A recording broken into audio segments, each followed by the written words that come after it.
Поради предстојното испуштање на водата од браната Турија во Струмичко, општините и местното население заедно со армијата и полицијата да се организираат за заштита од евентуални поплави, апелираше координативното тело за справување со поплавите.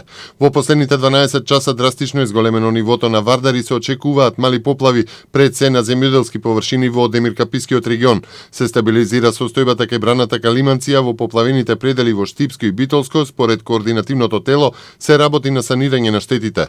Зголемениот водостој на реките од обилните дождови и наглото топење на снегот ги претворија во езера земјоделските површини со оризови насади во Чешиново Облешево.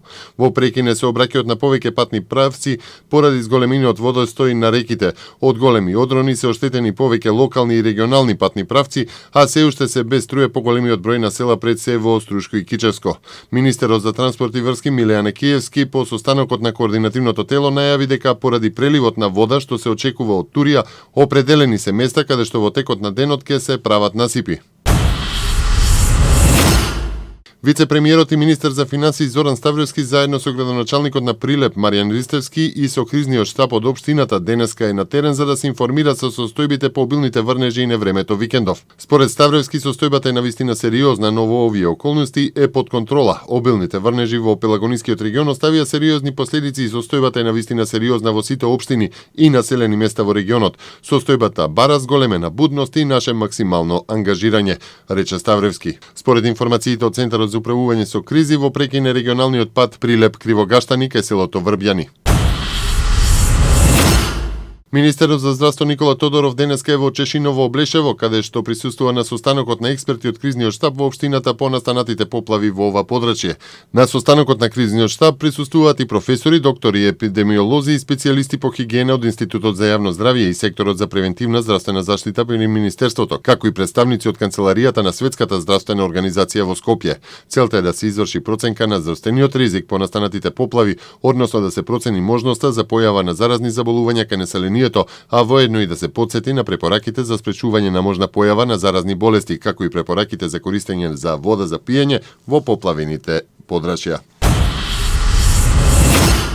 Обилните врнежи од дождот кои ја зафатија тиквешијата изминатите денови придонесоа да дојде до заматување на водата за пиење, која до граѓаните на општината Неготино доаѓа од регионалниот водовод Лукар, информира од јавното претпријатие Комуналец од Неготино. Врз основа на нашите согледувања и мерења на нејзината заматеност, ги информираме граѓаните на општина Неготино дека е неопходно и се препорачува водата за пиење пред нејзина употреба задолжително да се преврива, соопштија од Комуналец Неготино. Портпаролката на Еврокомисијата Маја Коцијанчич изјави денеска дека останува планот на еврокомесарот за соседство и преговори за проширување Јоханес Хан на 16 овој месец да го посети Скопје, што ќе биде прва негова посета на Република Македонија откако тој го преседе ресорот од Штефан Филе. Нема промени во планот за посета на комесарот Хан на земјата, но се разбира дека одблиску ќе го следиме развојот на настаните и ќе ви информираме, посочи гласноговорничката на Европската комисија Маја Коцијанчич. Таа уште еднаш го повтори ставот дека за случајот пуч, најважно е истрагата да биде спроведена независно и транспарентно, имајќи го предвид начелото на пресумпција на невиност. А Европската комисија засега нема официјален коментар на информациите за намерата да биде укината мисијата на тројката меѓународни кредитори за Грција, доколку Атина се согласи да ја продолжи политиката на мерки за штедење. Ги видовме овие информации во медиумите, но засега немаме никаков коментар, соопшти прес-службата на Европската комисија.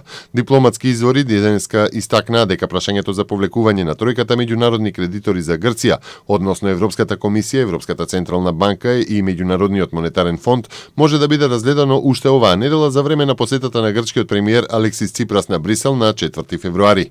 Извори тврдат дека Европската комисија ја разгледува можноста да биде укинат форматот на тројката кредитори која се занимава со кредитирање и фактички го спроведува надворешното управување на грчката економија. Според него, Брисел може да се согласи со тоа единствено ако грчката влада се придржува кон претходно договорениот курс на реформи и штедење. Според германски владини извори, Берлин исто така е подготвен за реформирање на договорите меѓу Грција и тројката. Новата грчка влада влада соопшти дека сака да ги заврши спасувачките договори и дека нема да преговара со инспекторите на тројката во Атина. Тоа покажува дека таа сака да преговара директно со европските власти и ММФ за нова спогодба која ќе овозможи намалување на грчкиот долг. Председателот на Европската комисија Жан-Клод Јункер, кој в среда в Брисел треба да се сретне со Ципрас, изјави дека не е подготвен да прифати какво и да е директно намалување на грчкиот долг, објавија британските медиуми.